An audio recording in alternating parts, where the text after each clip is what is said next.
오늘의 사연 시작하겠습니다. 올라오는 사연 챙겨 듣고 있는 29살 남자입니다. 따로 하는 일은 없고 아르바이트 하면서 먹고 살고 있습니다. 작년에 형수님과 있었던 일입니다. 군입대 타이밍을 잘 맞춰서 칼복학을 하면서 제 주변 동기들이나 친구들보다 조금 더 빠르게 대학을 졸업하게 되었습니다. 취직을 바로 준비했으면 더할 나위 없이 좋았겠지만 졸업 일찍한 게 뭐라고 그렇게 여유를 부렸는지 취직 준비보다 조금 더 청춘을 즐기자는 생각에 취직을 위해 더 해야 하는 공부를 안 하고 놀기 시작했어요. 토끼와 거북이의 일화가 생각이 나네요. 지금은 뭐하러 그렇게 헛된 시간을 보냈는지 후회가 되지만 이미 후회를 시작했을 때는 때가 늦은 상황이었어요. 시간은 야속하게도 빠르게 지나가기만 했습니다. 결국 저는 별다른 수학도 없이 본과로 돌아가야만 했습니다. 저희 집이 큰 집은 아닌데 대신에 다른 의미로 큰 집이었습니다. 말 그대로 집이 제일 컸거든요. 덕분에 친척들이 전부 모이기 쉽다는 이유 하나만으로 제사를 저희 집에서 지내고 명절이나 무슨 날마다 저희 집에 모였습니다. 세뱃돈을 받기 위해 내려간 본가에서 처음으로 가족이 아닌 사람이 한 명 섞여 있었어요. 사촌형이 있었는데 결혼을 할 것 같다고 가족들에게 인사를 시키려 예비 형수님을 데리고 왔던 거예요. 저는 형수님을 처음 보자마자 속으로 아하고 탄성을 내질렀습니다. 요즘 잘 나가서 예능에도 많이 나오는 연예인 누구를 완전히 그대로 빼다박은 외모를 가지고 있었기 때문이에요.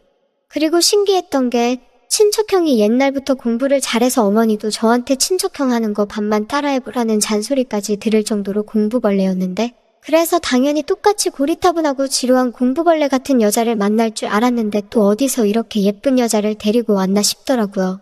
그래도 잘 보인다고 형수님이 나름 차려입고 왔는데 제사를 지내는 집이라고는 설명을 듣지 못한 건지 치마를 입고 와서 제사 지낼 때 자꾸 눈길이 그쪽으로 가서 아주 혼이 났습니다. 식사할 때도 교자상을 여러 개 붙여놓고 펴서 먹었는데 일부러 형수님 옆에 앉았는데 정말 어쩔 줄을 몰라 하더라고요. 친척형도 자기 와이프 될 사람이 저렇게 불편해하고 있는데 눈치도 전혀 없다 싶어서 제가 방에 가가지고 담요를 하나 가져다 줬습니다. 형수님이 담요를 받으면서 저한테 고맙다고 눈인사를 하는데 형수님의 미모에 그 정도의 눈웃음이면 우리 친척형이 아니라 어디 재벌집 후계자도 꼬실 수 있었을 텐데 싶었습니다. 아무튼 제사가 끝나고 점심 식사까지 끝나고 나니 어른들 몇몇은 거실에 모여서 수다를 떨고 있고 나머지 사람들은 각자 빈방 하나씩 차지하고 낮잠을 자거나 했습니다.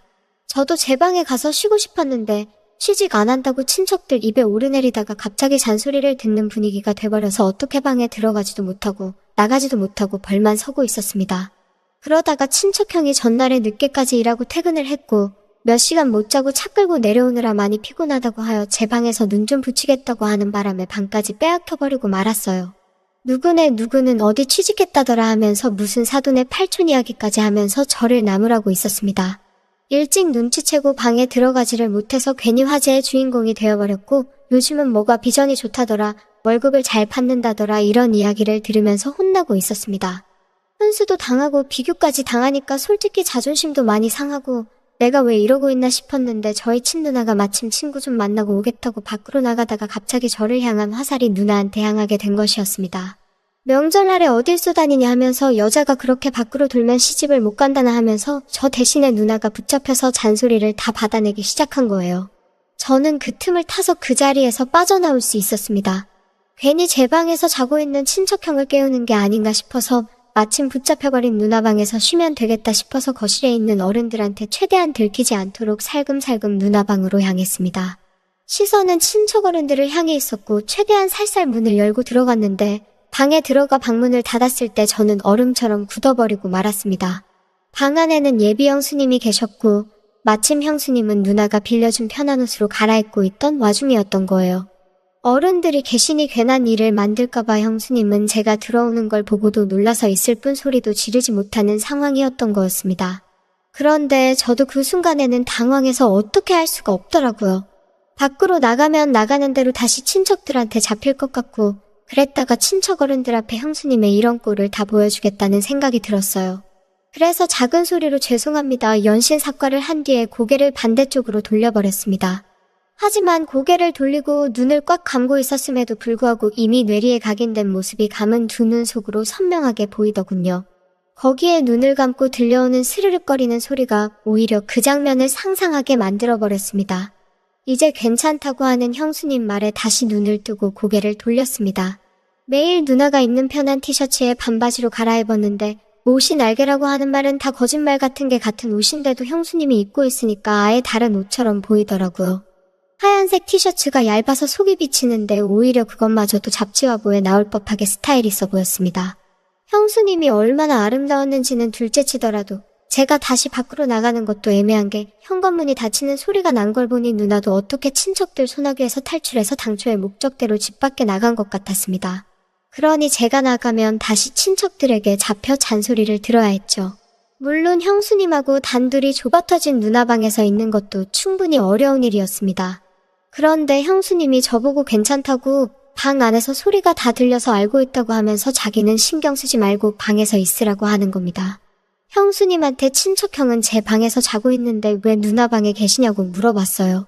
형수님은 아직 결혼한 것도 아니고 결혼할 사이라고 소개를 해주러 온 건데 어른들 다 계신데 아무리 그래도 한 방을 쓰는 건 아닌 것 같아서 그랬다고 합니다.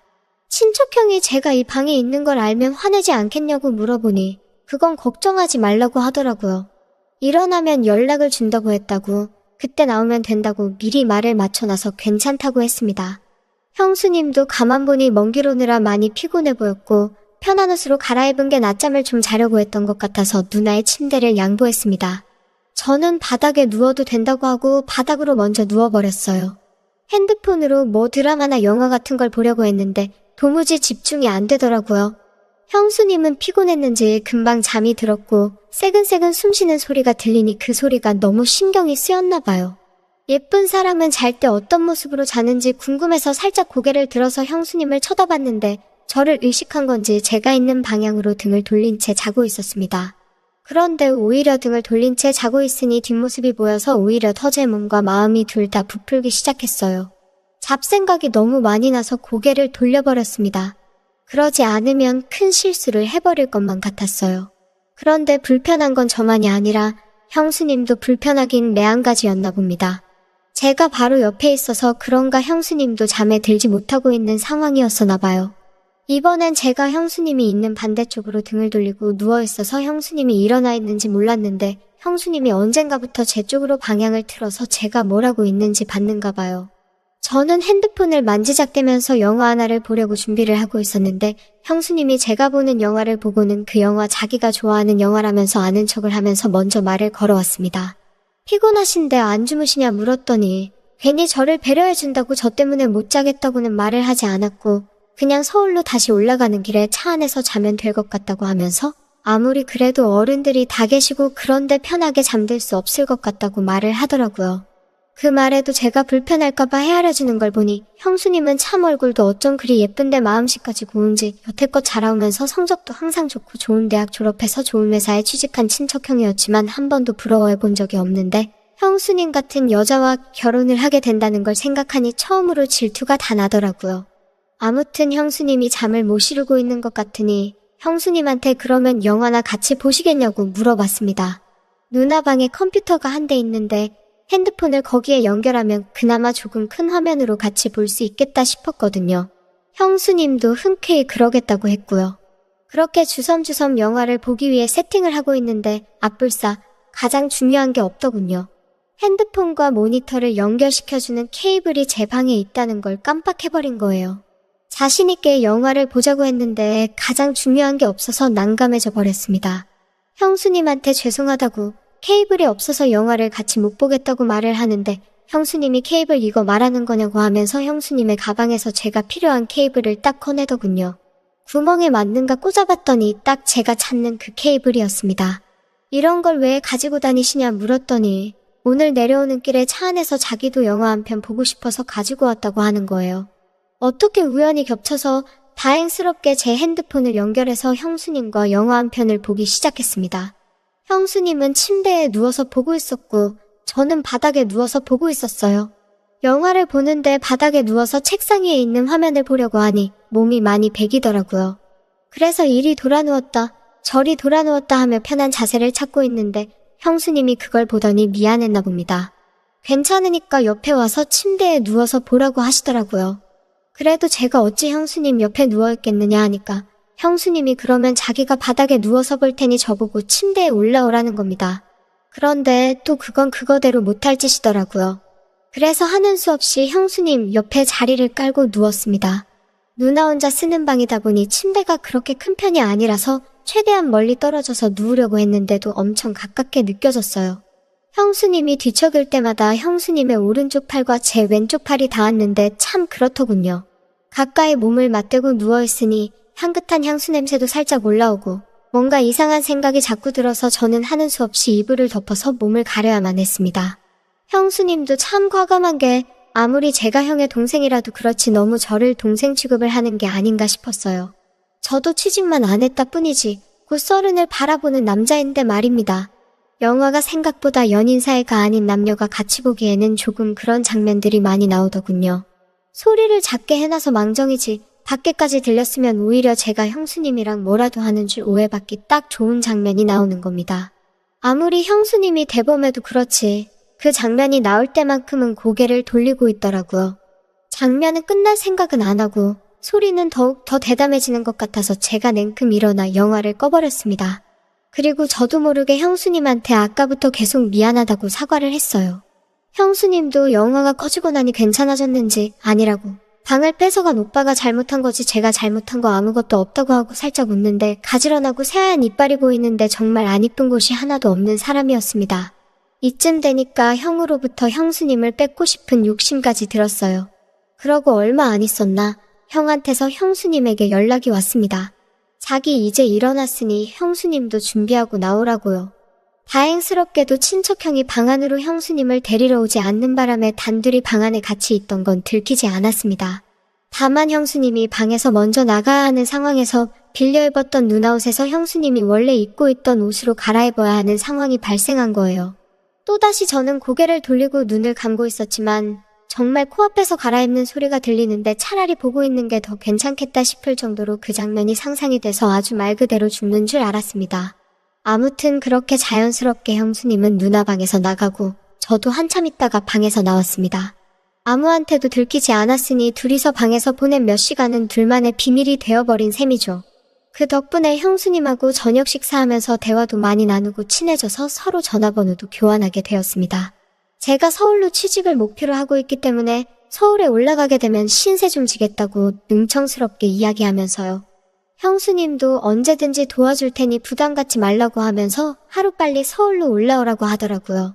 알고 봤더니 형수님도 저랑 똑같이 지방에서 공부하면서 서울에 있는 회사에 합격하면서 서울에는 친구가 거의 없었다고 하더라고요. 그래서 거의 모든 시간을 친척형하고만 보낸다고요. 매일 둘이서만 놀고 있으니 재미도 없고 친척형이 워낙 공부벌레라서 너무 못 놀 때도 있으니 이것저것 가르쳐주라고 하면서 말이죠. 그래서 저랑 형수님 단둘이서 위기투합해서 저녁 식사가 끝나고도 식탁에 앉아서 한참 수다를 떨었습니다. 형수님도 이제 더 늦기 전에 출발하는 게 좋겠다고 하고 일어났는데 저 멀리서 보니까 친척형은 거실에서 상 깔아놓고 삼촌들하고 술판을 벌이고 있더군요. 형수님도 많이 당황한 듯 보였습니다. 형수님은 운전을 못하는 듯 보였고 친척형도 삼촌들 등살에 주는 술 한 잔 두 잔 받아먹다가 고삐가 풀려버려서 술판이 벌어져버리고 만 것이에요. 형수님이랑 낮에 방에서 단둘이 잠깐 있었고 저녁 식사를 하고 나서도 둘이서 의기투합을 한 것 때문에 형수님이 혹시 나에게도 관심이 있는가 하는 생각을 했는데 형수님이 형을 많이 좋아한다는 생각이 들었습니다. 그 와중에도 술 먹고 있는 형한테 화를 내는 게 아니라 천천히 마시라고 말하면서 자연스럽게 그 자리에 합석을 해서 삼촌들이 주는 술을 넙죽넙죽 받아 마시기 시작했어요. 삼촌들이 특히 짓궂은 게 보통이 아닌데도 그 농담을 다 받아치면서 분위기를 빛내주더라고요. 참 부럽다는 생각이 들었고 저도 나중에 결혼을 한다면 저런 여자랑 해야겠다고 결심까지 했습니다. 그런데 한참 그 장면을 보고 있는데 역시 짓궂은 삼촌들이 형수님을 가만둘 리 없었죠. 일부러 어떻게 술에 뻗게 만들려고 술을 쉴 새 없이 연거푸 계속 따라주는 겁니다. 친척형은 많이 마신 것 같아 보이지는 않았는데 벌써 옆에서 뻗어버려 있었고 형수님 혼자서 삼촌들을 상대해야만 했습니다. 그래서 제가 형수님을 도와주려고 옆으로 가서 형수님한테 집중되는 술을 같이 비우기 시작했어요. 정말 대단했던 건 우리 삼촌들이 주량 하나만큼은 누구한테 접은 적이 없을 정도인데 삼촌들이 술에 취해서 거실에 뻗어버릴 때까지 형수님은 그 술을 다 버텨내고 있었던 거예요. 저는 나중에 합류를 했으니 그만큼 술이 덜 취한 상태였고요. 아무튼 삼촌들은 그렇게 그냥 거실에서 재우고 형님하고 형수님을 제 방으로 옮겨서 재우고 저는 그날 외박을 하기로 한 누나 방에서 잠에 들었습니다. 술 기운에 피곤한 몸을 이끌고 누나 방 침대에 누워서 눈을 좀 붙였어요. 그래도 낮 동안 형수님이 누워 있었다고 침대에서 형수님의 향수 냄새가 살짝 배어있는 듯 했습니다. 그렇게 술 기운에 잠이 들었는데 인기척이 느껴져서 잠에서 깨고 말았습니다. 뭔가 싶어서 숨을 죽이고 있었는데 몇 개 느껴졌던 형수님의 향수 냄새가 강하게 나는 겁니다. 고개를 돌리니 제 옆에 형수님이 누워 있었어요.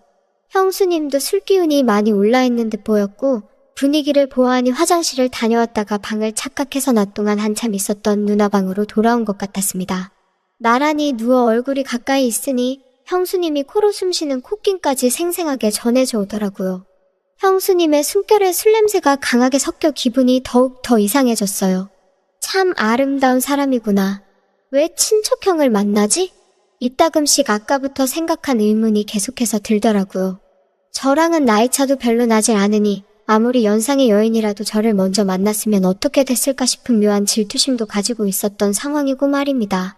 더 있으면 무슨 일이 생길 것 같아서 한참을 고민하다가 방에서 나와 삼촌들이 뻗어있는 거실 한 구석에서 저도 잠에 들었습니다.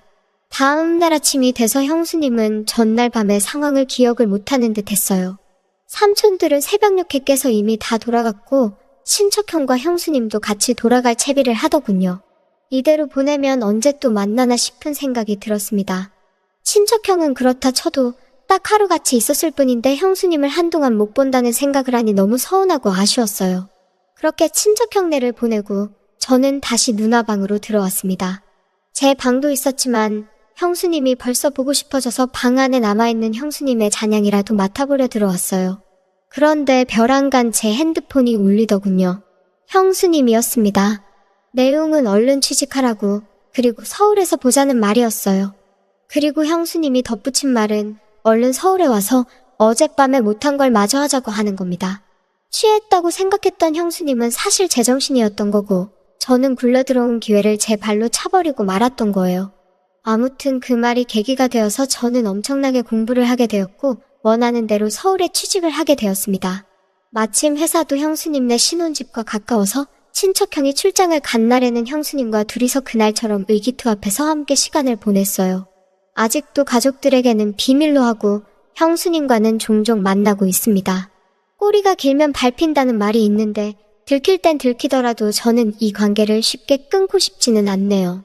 형수님도 딱 이 정도 사이까지만 원하는 것 같아서 그런 부분은 조금 많이 아쉽습니다. 형수님이 언제고 저를 선택할 결심이 서면 저는 그때는 제 모든 걸 걸어서라도 형수님을 행복하게 해주려고 하는 생각입니다.